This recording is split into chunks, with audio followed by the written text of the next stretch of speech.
जमलेल्या माझ्या तमाम हिंदू बांधवांनो, भगिनींनो आणि मातांनो,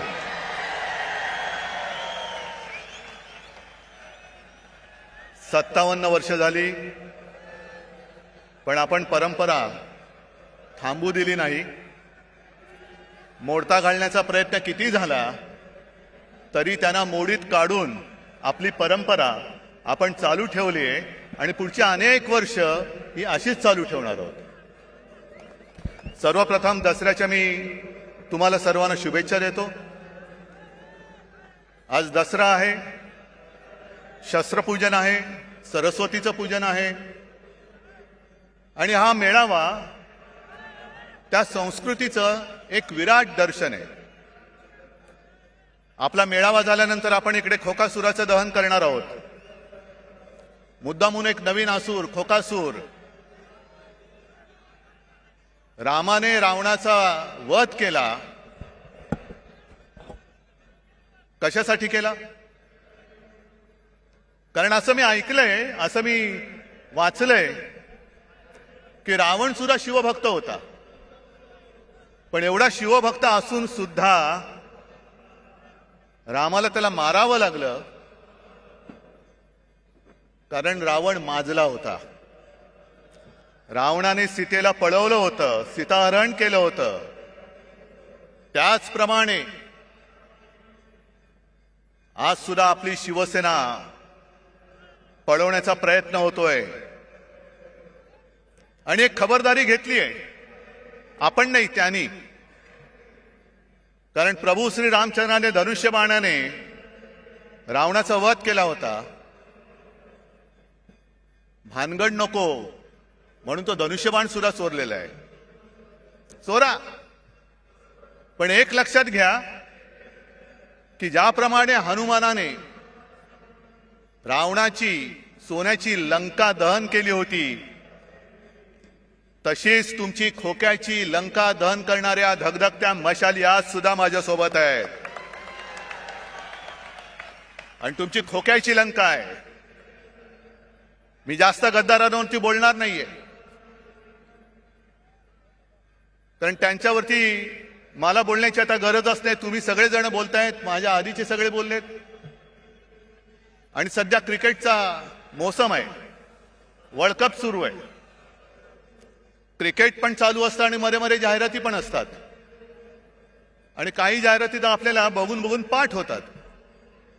त्यातलीच एक जाहिरात आहे, ते 3 हिरो सगळे, अजय देवगण, अक्षय कुमार आणि शाहरुख, ते तिघही येतात, 2-2 बोटं दाखवतात. आमच्याकडे सुद्धा 3 जण बसलेले आहेत. ते सुद्धा 2-2 सांगतात की अरे आमच्याकडे सुद्धा 2-2 हाफ आहेत. आणि ते कमला पसंतवाले आहेत, हे कमळा पसंतवाले आहेत. पसंत आपली आपली. त्यांना कमला पसंत आहे, यांना कमळा पसंत आहे. तुम्ही घ्या आणि तुमचं काय ते बघा. आमच्या नादाला लागू नका. आज महाराष्ट्रामध्ये आणि देशात खूप प्रश्न आहेत. मी भाषणाच्या सुरुवातीला आवर्जून जरांगे पाटलांना धन्यवाद देतोय.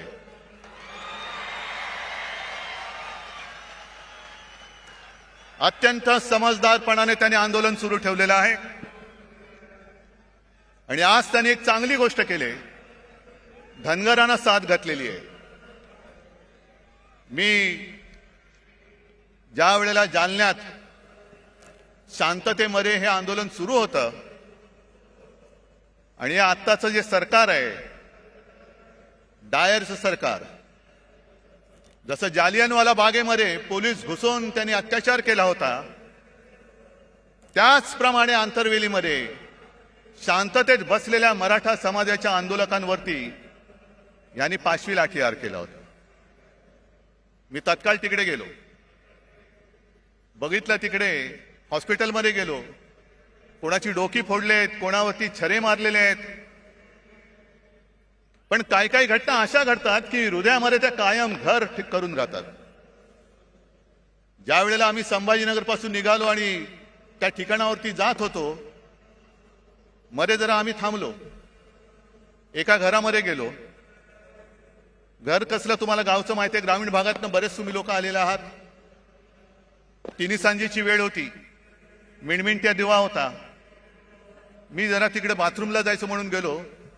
बाहेर आल्यानंतर त्या घरातली माऊली आणि तिची मुलगी हातामध्ये पंचारती घेऊन उभ्या होत्या. आणि मी त्यांना नमस्कार करून सांगितलं की ताई, आज ओवाळू नका, कारण फार भयानक घटना इकडे घडले. मग ताईंनी मला विचारलं, मी राखी बांधू शकते का? हृदयस्पर्शी प्रसंग होता.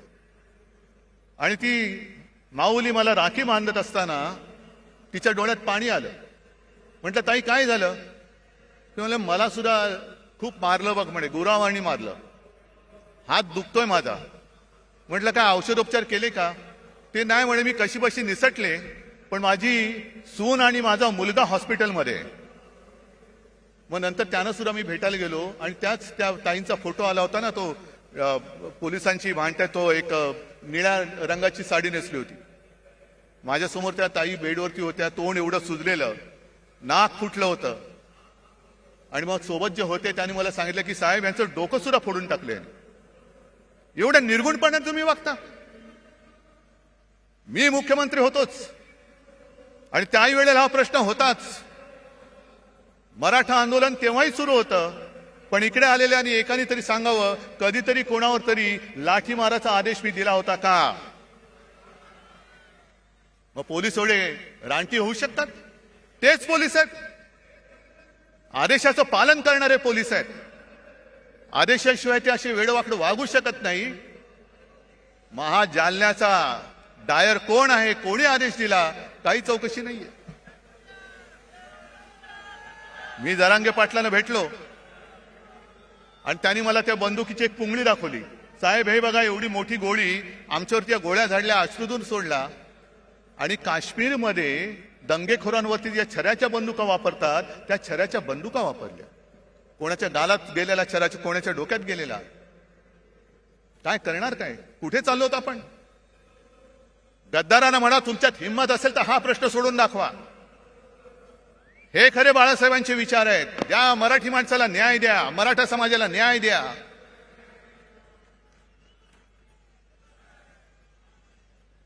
पण आज जर न्याय मिळवायचा असेल तर जेव्हा मी त्या आंदोलनकर्त्यांना भेटायला गेलो होतो तेव्हा जे बोललो तेच आज बोलतोय.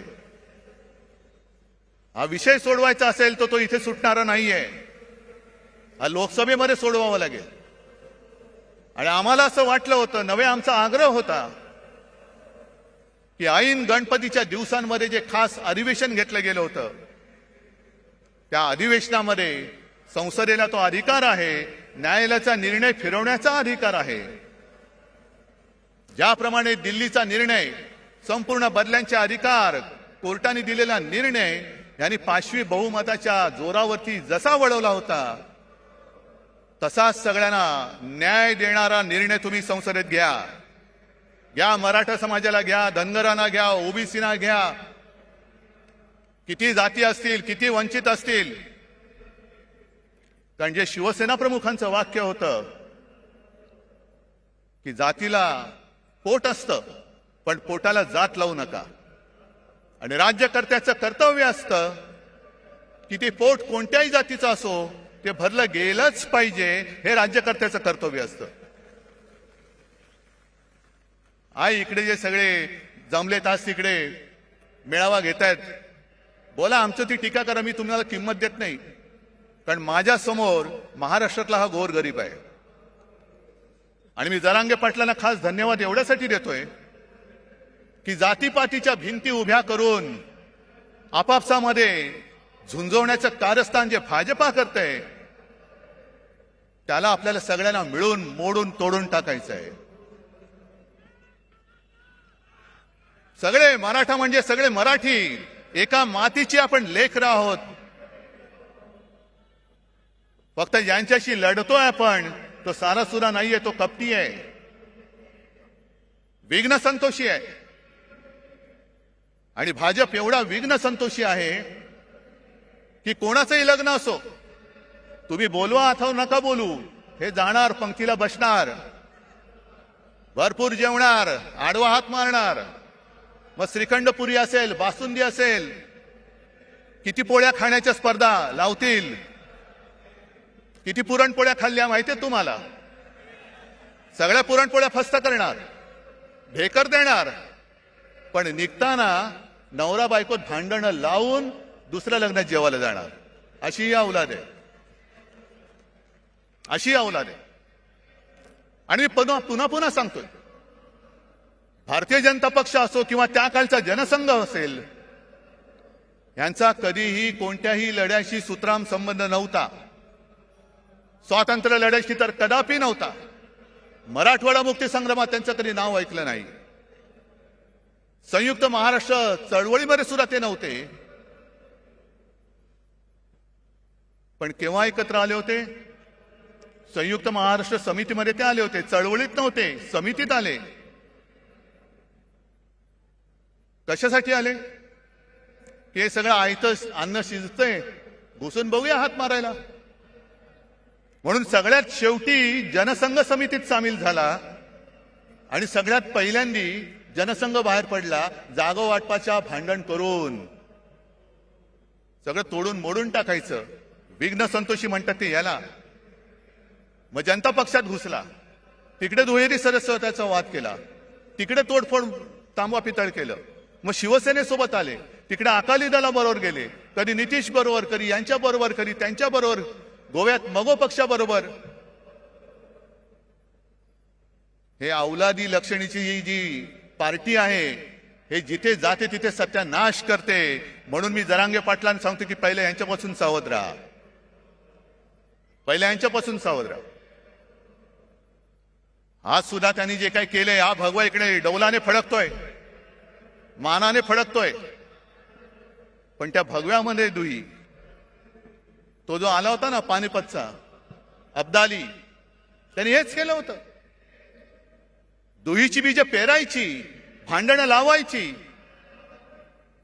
आणि त्या भांडणामध्ये जे खरे प्रश्न आहेत, मग ती बेकारी असेल, महागाई असेल, आणखीन काही असेल, त्याच्याकडे कोणाचं लक्ष जाता कामा नये. तुमच्या चुली पेटवण्यापेक्षा तुमची घरदारं आम्ही पेटवतो आणि पुन्हा तुमचे रक्षण करते म्हणून तुमच्या पेटत्या घरांच्या होळीवर आम्ही आमची पोळी भाजतो. हे आता उघड उघड दिसतंय, उघड दिसतंय. दुसरा आता जवळपास 1 वर्ष होऊन गेलं. आपण सुप्रीम कोर्टात गेलेलो आहोत अपात्रतेच्या निर्णयासाठी. केस तारखेवरती तारीख, तारखेवरती तारीख. काय करायचं तेच कळत नाही. कारण सर्वोच्च न्यायालय प्रत्येक वेळेला कानफट फोडतंय यांचं लवादाचं. पण निर्लज्जम सरासुखी कानफट फोडलं तरी गाल सोडत सांगतात की आम्ही आमचं टाइम टेबल सादर करू. ठीक आहे, तुम्ही तुमचं टाइम टेबल द्यायचं तेव्हा द्या.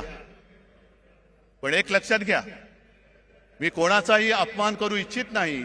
न्यायाधीश न्यायमूर्तींचं तर करूच शकत नाही. पण ज्या पद्धतीने हे सगळं चाललेलं आहे ते बघितल्यानंतर एक विनोद नक्की माझ्या लक्षात येतो. आणि तो विनोद म्हणजे असा आहे की एकदा भरल्या कोर्टात न्यायमूर्ती बसलेले असतात आणि केस चालू असतात. कोणाला तारीख दे, कोणाचा निर्णय दे, कोणाचं हिअरिंग घे. आणि मग त्या सोबत कोण असतो त्याला विचारतात, चल पुढची केस कोणती आहे? मग तो सांगतो, साहेब एका 20 वर्षाच्या मुलीची छेड काढलेल्याची ही केस आहे. आता मुलीची छेड काढले म्हटल्यानंतर कोणी चिडणार? बोलवा त्याला, आणा समोर. आणि त्या आरोपीच्या पिंजऱ्यात एक आजोबा काठी टेकत टेकत टेकत येतात. ते न्यायाधीशांचं डोकं आणखीन फिरतं. तुला तुम्हाला लाज नाही वाटत? आजोबा झाला, काठी टेकत चालता आणि 20 वर्षाच्या मुलीची छेड काढता, शरम नाही वाटत? त्या आजोबा शांतपणाने न्यायाधीशाकडे बघतात आणि सांगतात, न्यायाधीश महाराज, जेव्हा ही घटना घडली तेव्हा मी सुद्धा 20च वर्षाचा होतो. काय कळलं?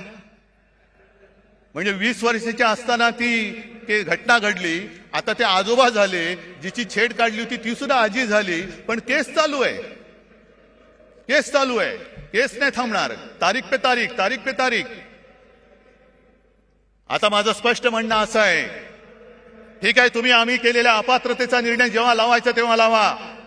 20 वर्षानंतर लावा, 50 वर्षानंतर लावा.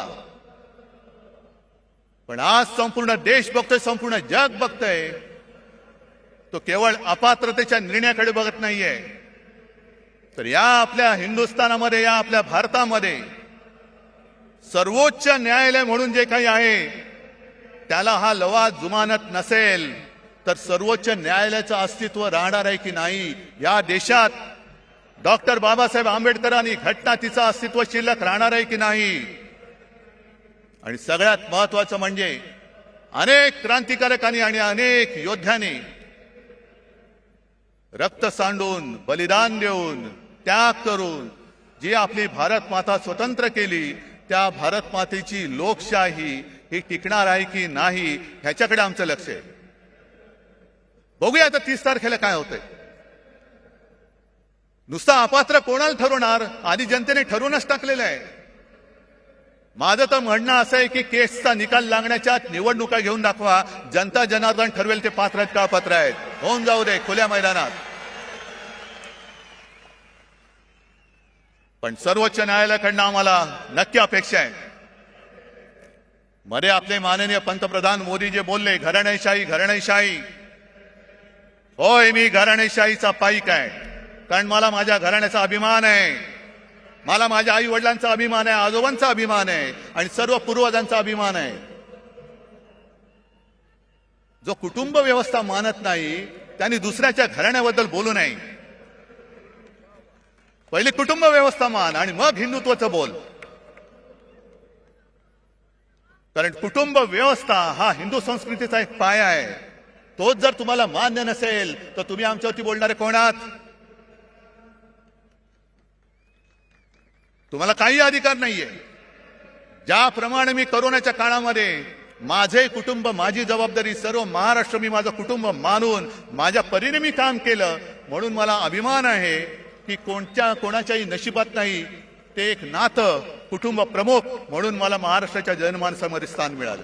मला अभिमान आहे त्याचा. बरं, घराणेशाहीला विरोध करायचा ना, करा, जरूर करा. पण घराणेशाहीला विरोध करताना आम्ही पोचलेली घराणेशाही तुम्ही डोक्यावरती बसवताय ती पहिली खाली करा. बाप मंत्री, मुलगा आमदार, मुलगा खासदार, हे सगळे जे काही चाललंय ते पहिलं करा. असं काही नाही की सगळीच घराणी काही चांगली असतात, सगळीच घराणी काही वाईट असतात. घराण्याची सुद्धा एक परंपरा असते, घराण्याचे संस्कार असतात. कोण कोणत्या घराण्यातल्या त्याच्याप्रमाणे त्याची ओळख ठरते. ज्याप्रमाणे जर तुम्ही घराणेशाही बघायला गेला, डॉक्टरचा मुलगा डॉक्टर होतो, आम्ही सुद्धा घराणेशाही, घराण्याची परंपरा जपणारे आहोत. त्याचप्रमाणे आणखीन एक घराणेशाही नाही पण घराण्याची परंपरा मी आवर्जून सांगेन, ती म्हणजे आपले सर्वोच्च न्यायालयाचे सरन्यायाधीश चंद्रचूड साहेब. स्वतःच्या कर्तृत्वाने बसलेत, पण त्यांचे वडील सुद्धा सरन्यायाधीश होते आणि कडक होते, कणखर होते.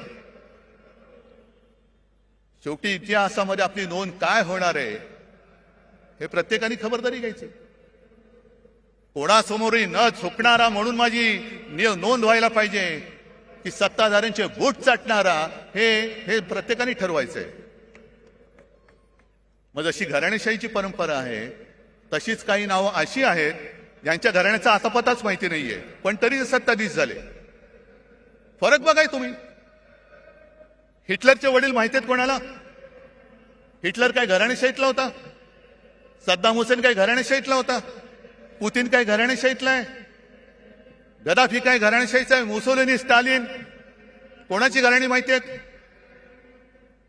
पण हाही धोका विसरू नका की ज्याचा काही आगापिछा नाही, त्याच्या हातामध्ये जर का देश दिला तर काय होऊ शकतं त्याचं अत्यंत वाईट उदाहरण हे जर्मनी आहे.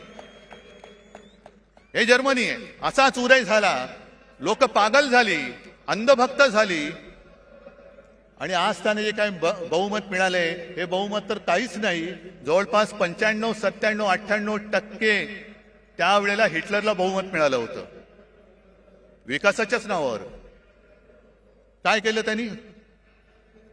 आज जाऊन जर का विचारलं तर जर्मन लोकांना लाज वाटते की त्यांच्या देशामध्ये हिटलर होऊन गेला म्हणून. मग तुम्ही ठरवायचंय की ज्याच्या घराण्याचा आगापिछा माहिती असा निवडायचा की कोणाचा कशाला पत्ता नाही, आज दिसे उद्या गायब. तुमचं मरण तुम्ही पत्करा. मी माझी वाट लावून काम केलं, मला आनंद झाला, तुमची वाट लागली, आता मी झोळी लावून चाललो. तुम्ही बसा रिकामी कटोरी घेऊन.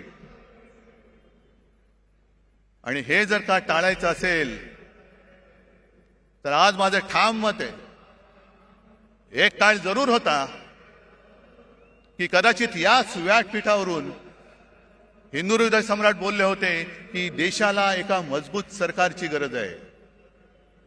मजबूत सरकार आपण बघितलं, 9 वर्ष पाहिलं. म्हणजे मला आज सुद्धा आठवत आहे की 14 साली ज्या वेळेला प्रणवदा राष्ट्रपती होते तेव्हा आम्ही सगळे आता वेळगळच आम्ही गेलो होतो सगळे पक्ष मिळून आणि आम्ही सांगितलं की आमचा नेता नरेंद्र मोदी. मग प्रणव मुखर्जी खुश झाले, आम्हाला म्हणाले 25-30 वर्षानंतर एका पार्टीचं सरकार आलं, आता देशामध्ये स्थैर्य येईल. काय आले तुम्ही सांगा? आले स्थैर्य? काय तुमचे प्रश्न सुटलेत? आणि म्हणून मला आज असं वाटतं की सरकार तर बदललं पाहिजेच, पण आता जे सरकार आणायचं आहे हे सरकार मजबूत जरी असलं तरी एका पक्षाचं बहुमत असलेलं पाशवी सरकार नको, अजिबात नको. जेव्हा खुर्ची थोडीशी डगमगीत असते तेव्हा देश मजबूत होतो. नरसिंहरावांनी चांगलं काम केलं, मनमोहन सिंगांनी केलं, अटलजींनी सुद्धा केलं. सगळ्यांना सोबत घेऊन चालणारं सरकार पाहिजे, मिलीजुली सरकार आज पाहिजे आपल्याला. पण यांचं जे सगळं चाललंय, मी मागेच बोललो होतो की हिंदुत्वाचा बुरखा फाटल्यानंतर आतमधला यांचा विभत्स किळसवाणा चेहरा, भेसूर चेहरा आता आम्हाला दिसायला लागलेला आहे.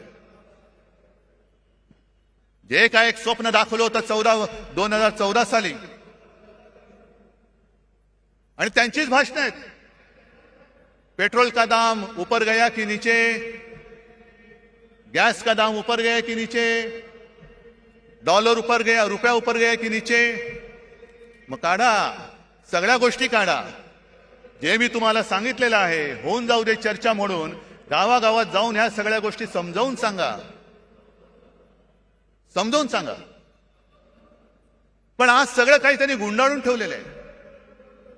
माझ्या आधीचे सगळे वक्त्यांनी एक एक समाचार घेतलेलाच आहे. मी संजय राऊतांचं भाषण ऐकत होतो, भ्रष्टाचारावरती कडाडून बोलले.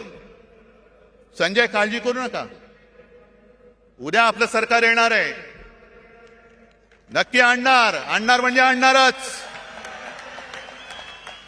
आणि आज जे दमदाट्या करतायत त्यांना सुद्धा सांगून ठेवतोय की तुम्ही आमच्या लोकांना जो त्रास देताय तो त्रास बंद नाही झाला तर सरकार आणल्यानंतर तुम्हाला सुद्धा आम्ही उलटे टांगल्याशिवाय राहणार नाही. उलटे टांगू तुम्हाला. मी सर्व शासकीय अधिकाऱ्यांना पण सांगतोय, जो एक फतवा माझ्या पाहण्यात आला, आयकर अधिकाऱ्यांना आता फतवा गेलेला आहे की सरकारच्या प्रचाराची रथयात्रा काढा. का हो, तुम्ही सगळे घेताय ना, सगळे भाडोत्री माणसं गोळा करताय. त्या भाडोत्री माणसामध्ये कोणी मर्द नाही, स्पष्ट आहे. कारण मर्द कधी विकला जात नाही, मर्द कधी विकत घेता येऊ शकत नाही. आणि मर्दपणा तर रक्तामध्ये असावा लागतो. लाचारी असणारे कधी मर्द होऊ शकत नाही. आणि भारतीय जनता पक्षाची आजची हालत जी अशी झालेली आहे, मग त्याचं वर्णन मध्ये ते एक सगळ्यांना असं पेव फुटलं होतं, हनुमान चालिसा. कुठेही हनुमान चालिसा. जा ना मणिपूरमध्ये जा आणि हनुमान चालिसा बोला, आहे हिम्मत. पण हनुमान चालिसा जसा तुम्ही बोलता तशी आपल्या हिंदू संस्कृतीत आणखीनही काही स्तोत्र आहेत. व्यंकटेश स्तोत्र माहितीये तुम्हाला? त्याच्यामध्ये स्पष्ट शब्दात लिहिले, गावीचे होते लेंडे ओहळ. म्हणजे काय? गावातलं गटार. गंगेसी मिळता गंगाजळ. मग ते गटार जर का गंगेला मिळालं तर त्याचं सुद्धा गंगाजल होतं आणि तीर्थ म्हणून हे प्राशन करतात. काक विष्ठेचे झाले पिंपळ. म्हणजे कावळ्याने खाऊन त्याची जी काय विष्ठा असते त्याच्या बियेतनं होतं झालं पिंपळ. त्याची निंद्य कोण म्हणे? आता पिंपळ झालाय त्याला निंद्य कसं म्हणायचं? भले असेल तो कावळ्याच्या विष्ठेतून झालेला. तसा भाजप झालाय आता. सगळे गावीचे सगळे लेंडे ओळ एकत्र येतात. या या या या या या सगळ्या कावळ्यांच्या विष्ठा एकत्र करतायत आणि पिंपळ करतायत. बसा मुंज्यासारखे त्याच्यावरती बसून. ही तुमची हालत झाली. हे तुमचं हिंदुत्व. आज मला संताप काय येतो जेव्हा मला लोक सांगतात की साहेब जनतेमध्ये तुमच्याबद्दल प्रेम आहे, तुमच्याबद्दल सहानुभूती आहे. माझ्यासाठी नका, महाराष्ट्रासाठी ठेवा. महाराष्ट्रासाठी ठेवा, आपल्या मराठी मातीसाठी ठेवा. पण त्यावेळेला शिवछत्रपतींनी स्वराज्यासाठी सुरत लुटली होती. ते इथून सुरतेला पळणारे लाचार महाराष्ट्राचं हित सांभाळू शकतायत? सरकार बदलल्यानंतर पहिलं काय केलं यांनी? पहिलं घाईघाईनी मेट्रोची आरेची जागा मेट्रोला दिली. बुलेट ट्रेनची जागा जी मी अडवून ठेवली होती आणि जिकडे करोना सेंटर उभं केलं होतं ते पहिलं बुलेट ट्रेनच्या घशात घातलं. मला सांगा, एवढे सगळे तुम्ही जमलेला किती जणांना बुलेट ट्रेनचा उपयोग होणार आहे? मला सांगा. होणार आहे? तुम्हाला होणार आहे? कोणाला होणार आहे? मग बुलेट ट्रेन कशाला? मग मला कोणीतरी सांगितलं की अहो साहेब, यावेळेला मुंबईतून सुरतेला पळताना किती त्रास झाला. तो कैलास पाटील तर सुदैवाने मधनं उठून आला म्हणून. पण इथल्या गद्दारांना पटकन गुजरातला पळता यावं म्हणून बुलेट ट्रेनची व्यवस्था करतायत. गद्दारांना पळवण्यासाठी. अरे महाराजांनी सुरत लुटली होती, हो लुटली होती, स्वराज्यासाठी लुटली होती. पण तिचा सूड म्हणून तुम्ही आज मुंबई लुटता आहात, महाराष्ट्राचं खच्चीकरण करता आहात. संपूर्णपणे महाराष्ट्र बकाल करायचा, मुंबई बकाल करून टाकायची, मुंबईच्या ठेवीवरती डल्ला मारायचा आणि मुंबईला भिकेला लावून दिल्लीच्या दारामध्ये उभी करायची. हा त्यांचा डाव आहे. त्याच्या विरुद्ध लढण्यासाठी मला तुमची सोबत पाहिजे. मला ते मोडून काढायचंय. बरं, आता मुंबई तर तोडूच शकत नाहीत, कारण मागे शिवसेना प्रमुखांनी सांगितलं आणि तेच मी आज परत सांगतोय, जो कोणी मुंबईला महाराष्ट्रापासून तोडू बघेल त्याच्या शरीराचे तुकडे केल्याशिवाय आम्ही राहणार नाही. कोणी असलं तरी त्याचे तुकडे तुकडे करून टाकू. मग काय करायचं? मुंबई तोडता येत नाही, कारण मुंबई तोडण्याचा प्रयत्न झाला तर महाराष्ट्र तुमचं सरकार जाळून टाकेल. होय, जाळून टाकेल. मग दुसऱ्या मार्गाने मुंबईला कैयात घ्यायची, मुंबईची स्वायत्तता मारायची. मुंबईचा विकास जी मुंबई महापालिका करते ते आता नीती आयोगाच्या माध्यमातून करायचं. कशासाठी? काय करते नीती आयोग? बरं, महापालिकेमध्ये आजपर्यंत असं कधीही झालं नव्हतं. एक तर पालकमंत्री केला, तो सुद्धा बिल्डर. माहिती आहे ना कोण? आणि पालकमंत्र्याचं कार्यालय म्हणजे एका बिल्डरचं कार्यालय हे त्यांनी मुंबई महापालिकेमध्ये थाटलं. हे मुंबई गिळण्याचा हा प्रकार नाहीये. आज तिकडे नगरसेवक नाहीयेत, प्रशासकीय राजवट सुरू आहे. कोण कोणाचे मित्र कसा कारभार करतात आणि किती पैसे खातायत याचा आपण मोर्चाकडून जाब विचारला होता, उत्तर द्यायला तोंड नाहीये. बेधडक भ्रष्टाचार सुरू आहे. बरं, एवढा भ्रष्टाचार करताय, एवढा भ्रष्टाचार करताय, पण संताप एका गोष्टीचा येतो की ज्या माझ्या मुंबईने, माझ्या महाराष्ट्राने करोनामध्ये अतुलनीय काम केलं, मुंबई मॉडेल म्हणून जे जगभरात नावाजलं गेलं, त्या मुंबईत करोनाच्या काळात काय भ्रष्टाचार झाला म्हणून ते स्वतःचे कपडे काढून फिरणारे दलाल आरोप करतायत आणि त्याला हे मिंदे साथ देऊन चौकशी लावले. खिचडीमध्ये काय होतं, औषधं कुठून घेतली, आणखीन कुठून काही केलं. अरे दरिद्री लोकांनो, मुंबई सारखी सोन्याची राजधानी, हे आपल्या देशाची आर्थिक राजधानी, तिचं महत्व तुम्हाला मारताय तुम्ही आणि बूट चाटे डोळ्या देखत ते होऊ देतात. मुंबई माझ्या देशाची, भारत मातेची आर्थिक राजधानी होती का आहे हे आता समजत नाही. कारण सगळे चांगले केंद्र, सगळे उद्योगधंदे हे गुजरातमध्ये नेले, मुंबईच्या बाहेर नेले, महाराष्ट्राच्या बाहेर नेले, काही दिल्लीला नेले. फिल्म सिटी आता उत्तर प्रदेश पण येते, जरूर न्या. पण जे मुंबईच्या हक्काचं आहे ते ओरबाडून तुम्ही नेत असाल तर तुम्हाला याच मुंबईत गाडून टाकल्याशिवाय राहणार नाही आम्ही. आणि कसला घोटाळा? कोरोना काळाच्या घोटाळ्याचं जर चौकशी करायची असेल तर मुंबईची जरूर करा, सगळ्या महापालिकांची करा, ठाणेची करा, पुणेची, पिंपरी चिंचवड, नागपूरची सुद्धा करा. जे नागपूर आमच्या उपमुख्यमंत्र्यांनी बुडवून दाखवलं त्याची चौकशी करा. आणि मी तर म्हणतो, हिम्मत असेल तर पीएम केअर फंडापासून संपूर्ण काश्मीर कन्याकुमारी पर्यंत सर्व राज्यांची चौकशी करा, होऊन जाऊ दे. कशी मुंबईने आरोग्य व्यवस्था उभारली, महाराष्ट्राने आरोग्य व्यवस्था उभारली, आणि कसं तुम्ही त्या गंगेमध्ये प्रेत सोडत होतात, कशी गुजरातमध्ये सार्वजनिक चिता पेटल्या होत्या. आणि त्याच बरोबरीने केंद्र सरकारने भाजप शासित राज्यांमध्ये किती औषधे दिली, किती ऑक्सिजन दिला, किती व्हेंटिलेटर्स दिले. आणि विरोधी पक्षांकडे असलेल्या सरकारकडे अधिकृत नाही अनधिकृत टेबलाखालनं किती दिले त्याचाही घोटाळ्याची तपास करा.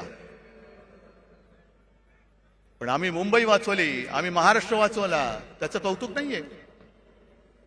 पण मुंबईला बदनाम करून टाकायचं जे षडयंत्र म्हणतो ते हेच, की मुंबईला संपवून टाकायला, मुंबईला बकाल करून टाकायची, मुंबई म्हणजे भ्रष्टाचार खाणारे हेच. आणि आमच्या अंगावरती येत आहे, अरे शेण तुम्ही खाताय, आमचं तोंड कशाला हुंगाला येत आहे? पहिले स्वतःच्या तोंडाचा वास घ्या, हिंमत असेल तर.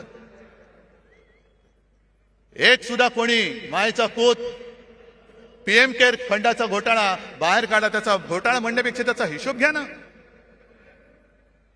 एकट्या टाटाने मला असं वाटतं 1,500 कोटीचा चेक त्या पीएम केअर फंडाला दिला होता. इथले सुद्धा जे भाजपचे लोक होते त्यांनी सुद्धा मुख्यमंत्री निधीला पैसे नव्हते दिले, पंतप्रधान निधीला पैसे दिले होते. हा एवढा तुम्ही भेदभाव करून सुद्धा तुम्ही त्याचा तो पैसा, हा जनतेचा पैसा, त्याचा हिशोब जनतेला द्यायला नको. आणि आज संपूर्णपणे जो कारभार सुरू आहे, आरोग्य यंत्रणेचे कसे काय 3-13 वाजलेत बघा.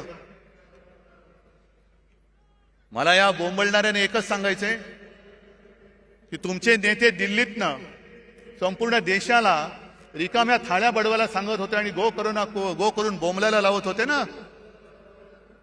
त्यावेळेला आमच्या सरकारने गोरगरिबांना 5 रुपयात रिकामी नाही भरलेली थाळी शिवभोजन म्हणून दिली. याला म्हणतात सरकार. हे आमचं हिंदुत्व आहे. हा आमच्या आणि तुमच्या हिंदुत्वातला फरक आहे.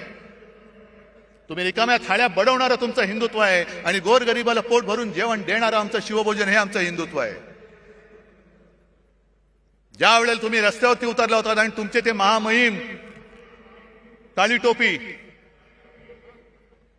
मला पत्र दिलं होतं, पत्रमध्ये छान लिहिलं होतं.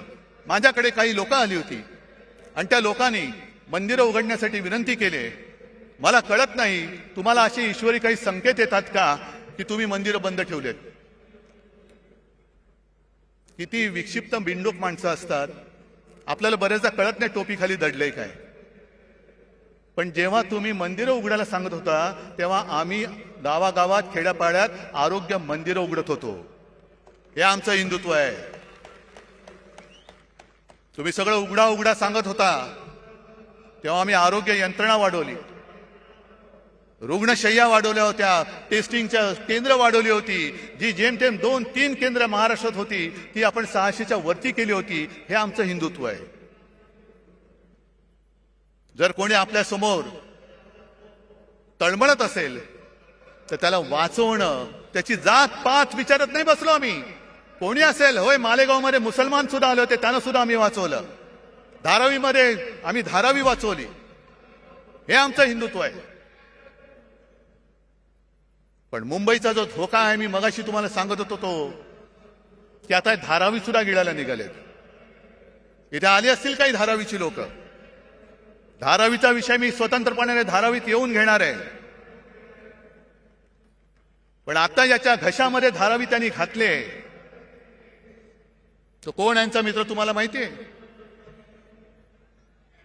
कोण? मला माहित नाही. मी अडाणी आहे बाबा, मला काय कळत नाही. तुम्हाला काय कळतंय?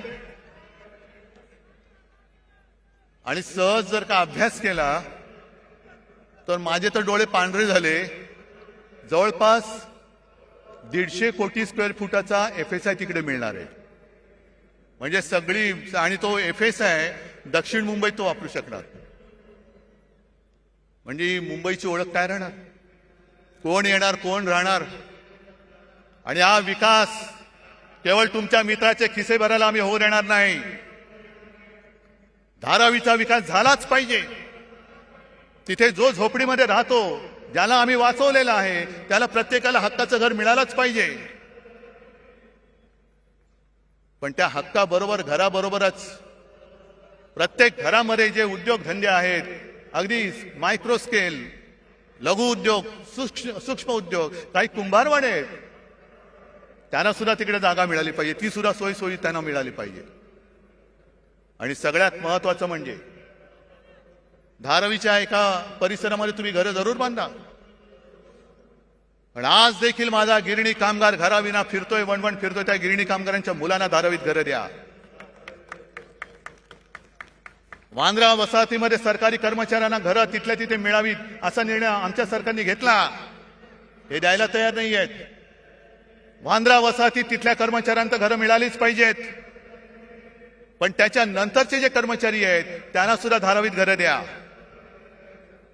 पोलिसांची घरं कमी पडत असतील तर पोलिसांना सुद्धा धारावीत घरं द्या. कारण आम्हाला हिंदुत्व जपायचं आहे, पण त्याच बरोबरीने मुंबईवरचा मराठी ठसा सुद्धा आम्हाला अधिक गडद करायचा आहे. नुसती धनदांडग्यांची मुंबई करू नका. साध्या सुध्या ग्रामीण भागातल्या माणसाला इकडे परवडणाऱ्या दरामध्ये धारावीमध्ये घर द्या. कारण धारावीवरती एवढ्या सवलती त्यांनी उधळलेल्या आहेत, एवढ्या उधळलेल्या आहेत की त्याचा फायदा जर गरिबांना मिळणार असेल तर आनंद आहे. पण तो जर का तुमच्या मित्राच्या खिशात जाणार असेल तर मात्र आम्ही तो जाऊ देणार नाही. आणि मुंबई काय धारावी सुद्धा त्याला गिळू देणार नाही. आणि निश्चय करून आम्ही रस्त्यावरती उतरू. ही मुंबईची अवहेलना तुम्हाला मी सांगतोय. किती सांगायच्या गोष्टी. अंबादास, तुम्ही सगळ्या शेतकऱ्यांचा विषय घेतला असाल. एक तर दुष्काळ आपल्या माथी आलेला आहे. माझ्या माहितीप्रमाणे आता जो खरीप झाला त्याचं 22% उत्पादन कमी झालेलं आहे. पाऊस पुरेसा नाही, धरणामध्ये पाणी साठा बरोबर नाहीये. पुढच्या मोसमापर्यंत पिण्याचं पाणी कसं पुरवायचं. कारण आज गावागावांमध्ये टँकर सुरू झालेत की नाही तुमच्यापैकी कोणाच्या गावात. आज टँकर सुरू झालेत. उद्या काय होणार आहे सांगता येत नाही. पण सगळ्यात संतापाची गोष्ट अशी आहे की मधल्या काही एका दिवशी मी शिर्डीमध्ये गेलो होतो दुष्काळी पाहणी करायला. आता टीव्हीवरती तुम्ही बघितलं असाल, मला कोण म्हणेल हा काही वेडा आहे का रे, भिजतोय आणि दुष्काळाची पाहणी करतोय. पण वस्तुस्थिती अशी होती की त्या दिवशी मी पावसामध्ये भिजलो होतो, पण माझ्या समोरची पिकं ही करपून गेली होती. मग त्या पाण्याचा चिखल होण्याखेरीज काही उपयोग नव्हता. मग शेतकऱ्याची ती पेरणी वाया गेलीच. कर्ज डोक्यावरती चढलं. पण कर्ज डोक्यावर चढण्यापूर्वी त्यांनी सरकारने जी एक योजना काढली, प्रधानमंत्री पीक विमा योजना. आता थोडं तुम्ही शहरातले असलात तरी सांगायला पाहिजे की या पीक विम्यामध्ये 3 हिस्से असतात. एक केंद्र सरकार देतं, दुसरं राज्य सरकार देतं आणि तिसरा शेतकरी देतो. या सरकारने एक चांगली गोष्ट केली की शेतकऱ्याचा हिस्सा स्वतः भरला आणि 1 रुपयात शेतकऱ्याला विमा देण्याची घोषणा केली. चांगली गोष्ट केली. त्याचा परिणाम काय झाला. साधारणतः 90-95 लाख शेतकरी जे विमा उतरवायचे, विमा काढायचे, ते यावर्षी जवळपास 2.25 कोटी शेतकऱ्यांनी ती नोंदणी केली. 2.25 कोटी, 1,70,00,000पेक्षा जास्त. मग चांगली गोष्ट झाली. आता दुष्काळ पडलाय, पीक गेलं. मग सरकारने बैठक घेतली की पूर्ण पंचनामे होईपर्यंत, मागणी येईपर्यंत तुम्ही अग्रिम एक रक्कम द्या. आणि माझी जी माहिती आहे, विमा कंपन्यांनी हात वर केले, आम्ही देऊ शकत नाही. का देऊ शकत नाही. कारण जे निकष आहेत त्या निकषामध्ये सलग 21 दिवस जर पाऊस पडला नाही तर आणि तरच नुकसान भरपाई मिळते. काही जणांना त्यांनी असं सांगितलं की तुमच्या नुकसानीची नोंद तुम्ही 72 तासात केली नाही म्हणून तुम्हाला नुकसान भरपाई मिळणार नाही. काय सरकार करते. तुम्हाला विमा कंपन्या जुमानत नाही. अरे मागे शिवसेनेने आंदोलन केल्यानंतर पटपट पटपट पटपट सगळ्यांना भरपाई दिली होती.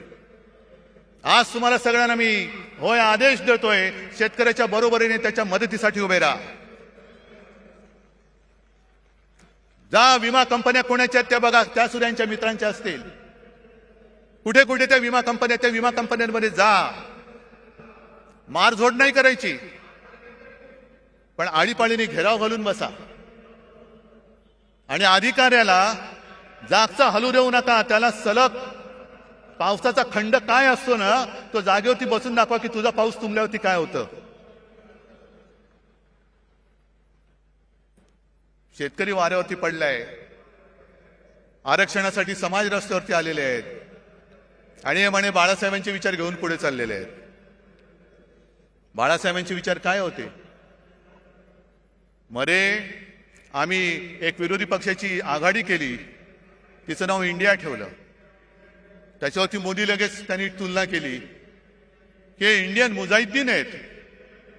किती दुर्दैव आहे. देशाला असा विचार करणारा पंतप्रधान मिळू शकतो? जे देशप्रेमी आम्ही देश वाचवण्यासाठी एकत्र आलो, तर आमची तुलना तुम्ही इंडियन मुजाहिद्दीन बरोबर केली.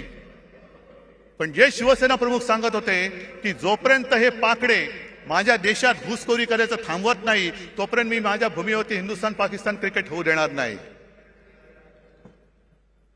आज त्या अहमदाबादमध्ये नरेंद्र मोदी स्टेडियममध्ये त्यांचं स्वागत काय झालं, गरबा काय खेळला, फुलं काय टाकली, सगळा आनंदी आनंद, शेव फाफडा बिपडा असा वाटला की पाकिस्तानच्या खेळाडूंना वाटलं एक क्षणभर की आम्ही भारतात नाही, आम्ही भाजपात आलो की काय,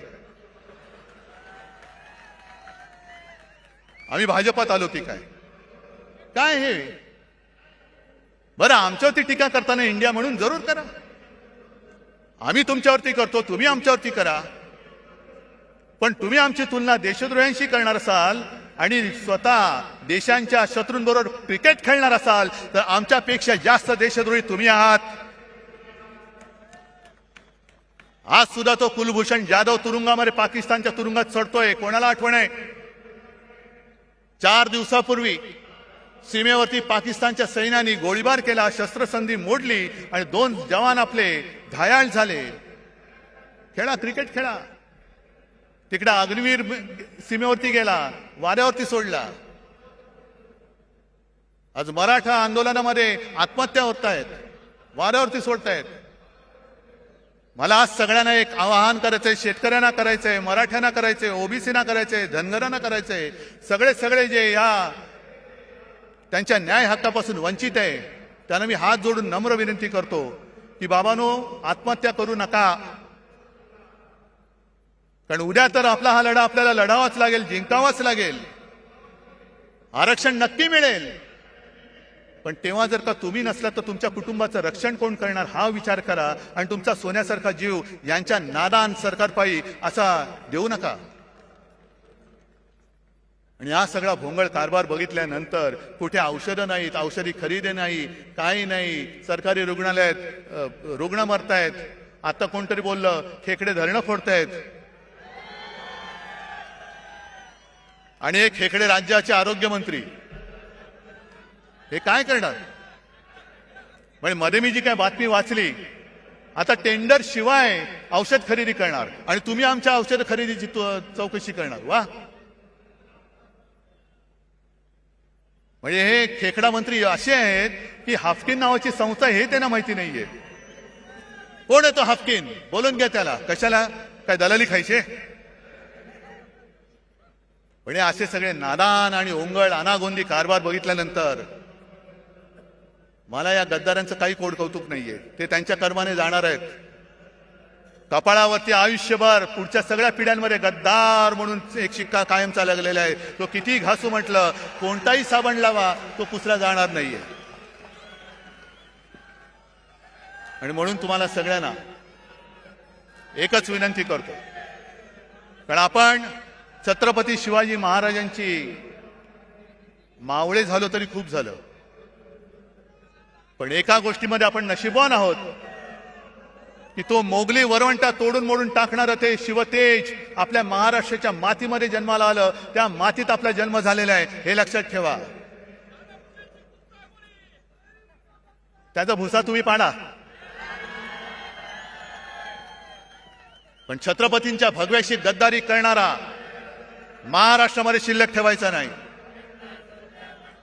आणि आमचं हिंदुत्व हे राष्ट्रीयत्व आहे. आमचं हिंदुत्व हे राष्ट्रीयत्व आहे. जो कोणी या देशासाठी मरायला तयार आहे, देश वाचवायला तयार आहे, तो जातीपाती धर्माने कोणी असला तरी तो आमचा आहे, आमचा हिंदू आहे.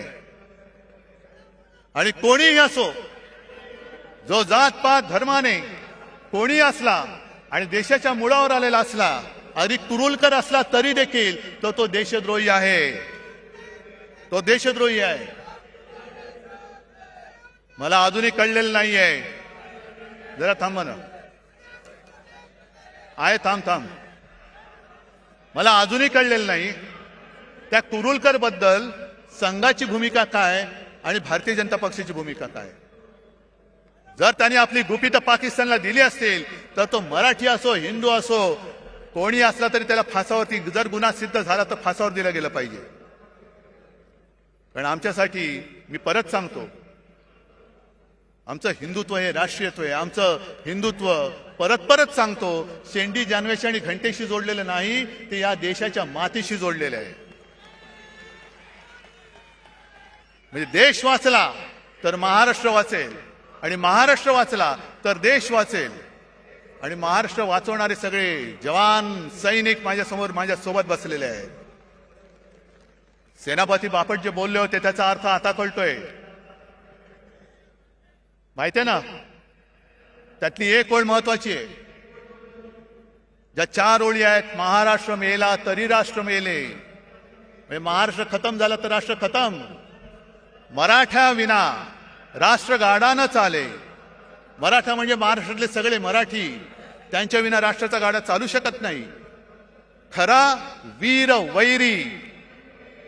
वैरी पराधीनतेचा, हे यांच्यासारखे गुटचाटे नाहीत वीर. जो पराधीन होण्याला विरोध करतो, गुलामी स्वीकारत नाही, तो खरा वीर. खरा वीर वैरी पराधीनतेचा, महाराष्ट्र आधार या भारताचा. आज संपूर्ण भारत आपल्याकडे बघतोय. अरे त्यावेळेला सुद्धा असाच अंधकार पसरला होता. घरदारं फुटत होती, देवांचे राख रांगोळ्या होत होत्या.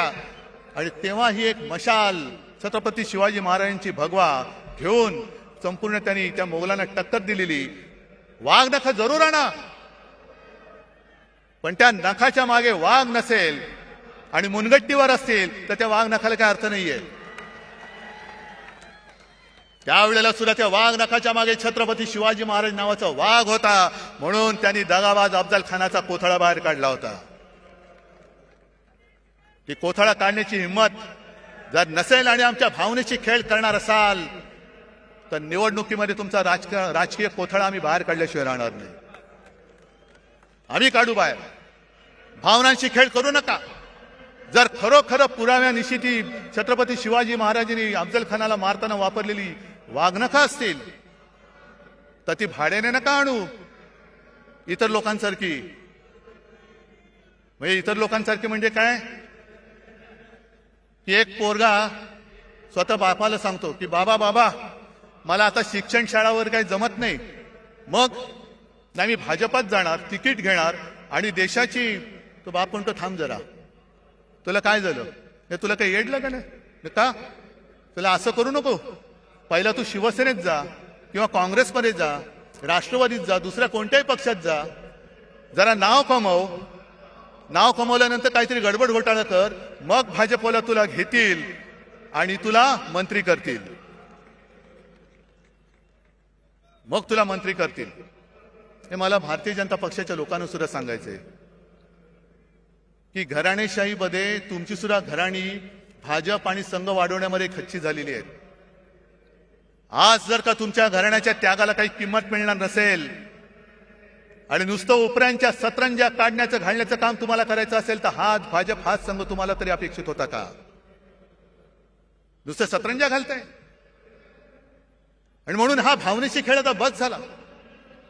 आपल्याला आता महाराष्ट्र संपूर्ण हिंदुत्वाबरोबर मराठी माणसाची एकजूट, जे शिवसेना प्रमुखांचं पहिलं वाक्य होतं 96 कोळी 92 कोळी, मराठा मराठे तर 96 कोळी 92 कोळी, स्पृश्य अस्पृश्य कोळी आगरी हे सगळे भेदाभेद गाडून मराठी माणसाची भक्कम एकजूट बांधा. त्या एकजुटीच्या हातामध्ये शिवरायाचा आणि हिंदुत्वाचा पवित्र भगवा आपल्याला घट्ट धरायचा आहे.